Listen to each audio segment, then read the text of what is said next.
'tis the season for you to put in some quality time with the work family.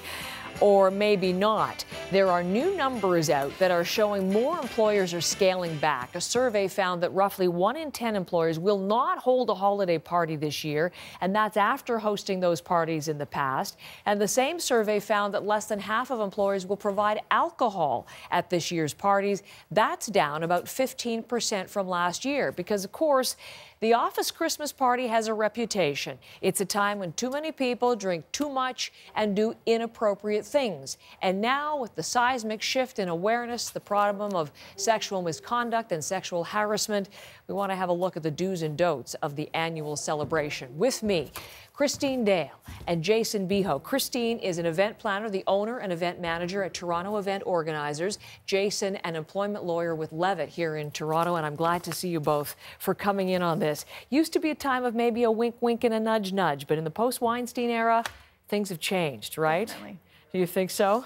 Are you hearing that anecdotally? What I was giving, the numbers and the trending, those were from a Chicago-based survey. But in Canada, too, far wider spread. Seems to be anecdotally, things have really shifted this year. Absolutely. And I mean, I get a lot of calls from employers in advance of their Christmas parties, in advance of their holiday parties, saying, okay, Jason, what do we need to do here in terms of making sure that we run a safe event, a clean event? Everybody is sensitized, as you've said, to this being the, the post-Weinstein era, if you like.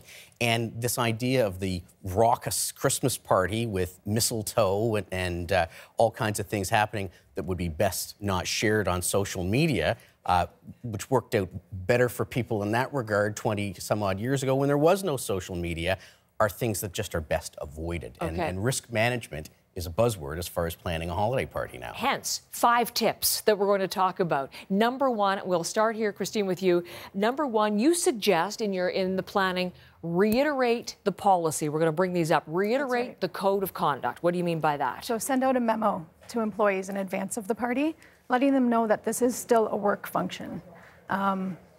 It's meant to have fun and enjoy yourself, but you're still at work. So you still need to adhere to the code of conduct. It's a lot more common to cross the lines at a party, isn't it? You wouldn't do things across a cubicle. So remind of the policy. You want to add anything to that? Yeah, just to that point, it is still very much a work event, just because it doesn't take place at the workplace. And increasingly, what we're seeing is employers will do the party at the workplace.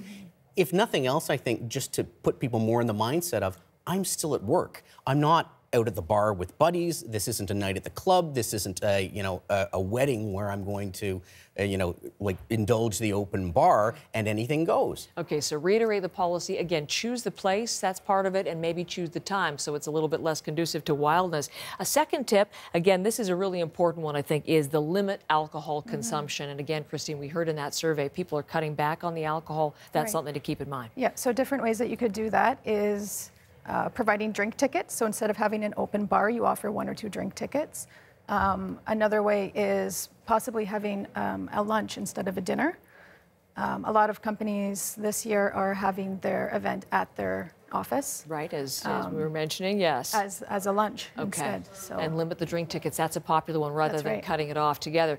And that also ties in with our third tip, if we bring that up, and that's get everyone home safely. And that ties in, not just obviously you want everyone to be safe, but that ties in, Jason, to employer liability, too. Well, huge liability. I mean, we've all heard of these social host cases that apply equally to employers. If you let somebody, become over-inebriated, if you let somebody over-imbibe and then get in a car, God forbid, and the worst happens to that person or to somebody else on the way home, the employer can most definitely be held liable in a negligence action.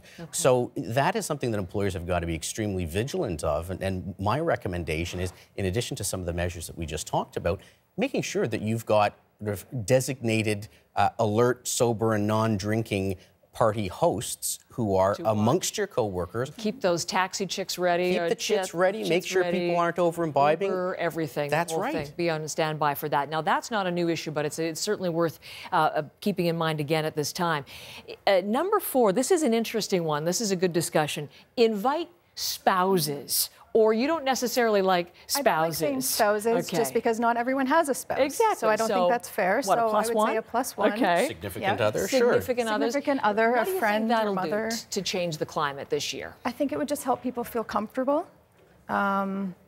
It's just nice to have someone there with you, someone that you feel comfortable with, that you can enjoy your evening with. It certainly would stop people crossing the line with colleagues, but then again, I mean, from the spouse's perspective, they often don't like, or the partner's perspective, the office party can be boring, you don't know anybody with whom your partner works. That's a dicey one at a certain point. And the dilemma, depending on the workplace, is there's a lot of people who would legitimately say, well, that's a buzzkill. And that's kind of the point, which is that you want people to kind of notch it down a bit. And at the end of the day, the office party is supposed to be about building camaraderie and team building and all the rest of it. So you're right. It is a bit of a dicey call in terms of, is this the right way to do it in this context? Our last tip we have to get to, and this is skip the dance floor. You kind of alluded to that, but what are you suggesting there? Yeah, so different ways you could skip the dance floor is keeping it interactive, so having interactive food stations where people can mingle, having a formal cocktail party. It just avoids not something we're dancing. I was shocked to realize that some offices still do have the mistletoe. You definitely, as you mentioned, you still need to skip that. Skip the dancing, skip the mistletoe. Some offices are holding theirs in like a bowling alley or something where the activity is perhaps so the focus isn't on alcohol or dancing, it's on the activity at hand and having fun with your colleagues. These are good tips. You don't want to cancel it though, right? I mean, it's a builder. Well, I do. I mean, that's exactly right.